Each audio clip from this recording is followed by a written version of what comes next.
பொங்கல் பண்டிகைன்னா இதுவும் முக்கியமானதுங்க. போகி நன்னு சாயந்தரம் நம்ம வீட்டில் இறந்தவங்க பெரியவங்களுக்கு முன்னோர்களுக்கெல்லாம் சமைச்சு அவங்களுக்கு புது துணி எடுத்து வச்சு சாமி கும்பிடுவாங்க படையல் போட்டு. அந்த மாதிரி தான் இன்றைக்கி எங்கள் வீட்டில் எங்கள் தாத்தாக்கு படையல் போட்டு சாமி கும்பிட எங்கள் அம்மாவும் எங்கள் அப்பாவும் எல்லாம் ரெடி பண்ணிட்டு இருந்தாங்க. 3 இலை வச்சு அந்த 3 இலையில் சாதம், மட்டன் குழம்பு, உளுந்த வடை இதெல்லாம் வச்சு சாமி சூப்பராக எங்கள் தாத்தாக்கு படையல் போட்டு கும்பிட்டாச்சுங்க. மே மாதம் பசங்களுக்கு லீவ் விட்டால் தான் நாங்கள் ஊருக்கு வருவோம். இந்த தடவை தான் பொங்கலுக்கு 10 நாள் லீவ் விட்டாங்கன்னு நாங்களும் கிளம்பி வந்துட்டோம்.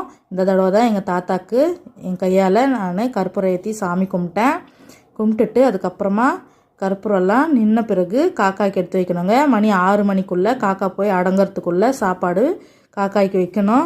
எங்கள் அப்பா எடுத்துன்னு போய் காக்காய்க்கு வைக்கிறதுக்குள்ளே காக்காலாம் ரெடியாக இருந்தது. காக்கா சாப்பிட்டதும் நம்ம முன்னோர்களே வந்து சாப்பிட்ட மாதிரி ஒரு சந்தோஷம்.